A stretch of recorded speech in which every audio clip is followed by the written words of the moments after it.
Assalamualaikum warahmatullahi wabarakatuh.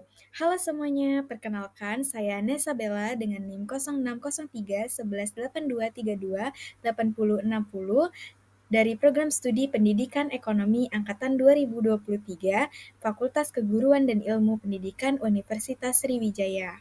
Yang terhormat kepada Bapak Deskoni MPD dan Ibu Dewi Pratita SPD MPD selaku dosen pengampu mata kuliah pembelajaran ekonomi digital. Yang pada kesempatan kali ini saya akan menampilkan video pembelajaran mengenai materi yang telah saya buat dalam Blogger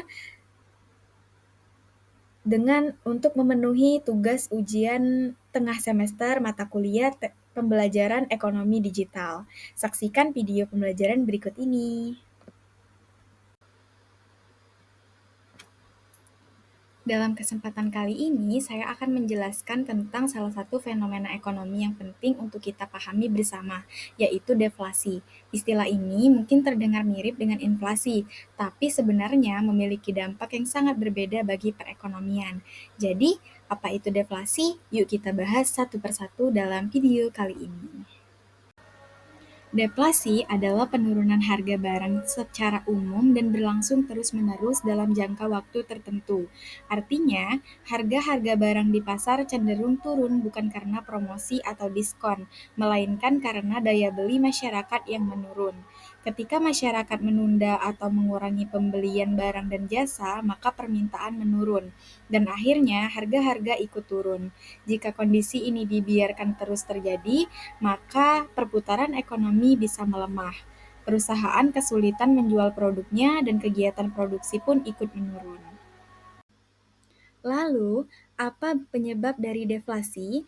Ada beberapa faktor utama yang bisa menimbulkan deflasi. Penyebab yang pertama itu penurunan daya beli masyarakat.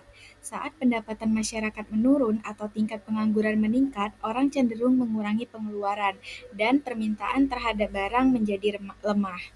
Yang kedua, melemahnya investasi. Ketika dunia usaha tidak lagi percaya diri terhadap kondisi ekonomi, investasi menurun dan menyebabkan produksi serta lapangan kerja berkurang. Yang ketiga, surplus produksi, yaitu ketika jumlah barang yang diproduksi lebih banyak daripada yang bisa diserap pasar. Akibatnya, perusahaan menurunkan harga untuk menarik pembeli. Yang keempat, penguatan nilai tukar rupiah juga dapat memicu deflasi karena harga barang impor menjadi lebih murah.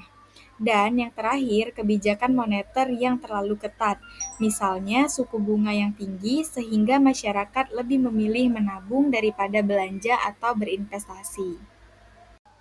Adakah dampaknya? Deflasi memiliki dampak yang serius terhadap perekonomian. Yang pertama, penurunan pendapatan usaha. Karena harga jual produk menurun dan permintaan berkurang, akibatnya perusahaan sulit mendapatkan keuntungan.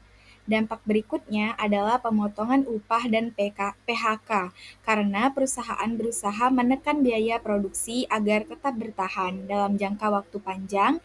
Hal ini dapat meningkatkan tingkat pengangguran dan memperlambat pertumbuhan ekonomi secara keseluruhan. Dengan kata lain, deflasi bisa menjadi sinyal bahwa perekonomian sedang dalam kondisi lesu.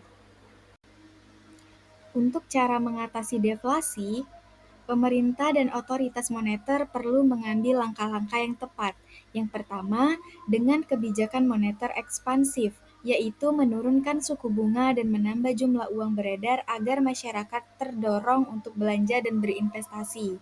Kedua, melalui kebijakan fiskal ekspansif, misalnya dengan meningkatkan belanja negara, memberikan subsidi, atau mempercepat pembangunan infrastruktur agar uang beredar di masyarakat lebih banyak. Ketiga, mendorong investasi dengan memberikan kemudahan regulasi dan insentif pajak kepada pelaku usaha, sehingga produksi dan lapangan kerja bisa meningkat. Selain itu, pemerintah juga dapat meningkatkan konsumsi masyarakat dengan bantuan sosial atau kampanye untuk menggunakan produk lokal.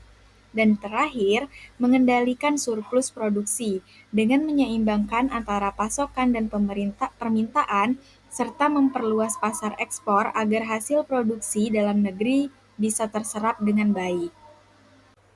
Nah, Itu dia video pembelajaran yang saya sajikan untuk memenuhi tugas ujian tengah semester mata kuliah pembelajaran ekonomi digital. Terima kasih kepada yang sudah menyimak dari awal hingga akhir. Saya harap video ini dapat bermanfaat untuk kita semua. Saya akhiri, wassalamualaikum warahmatullahi wabarakatuh.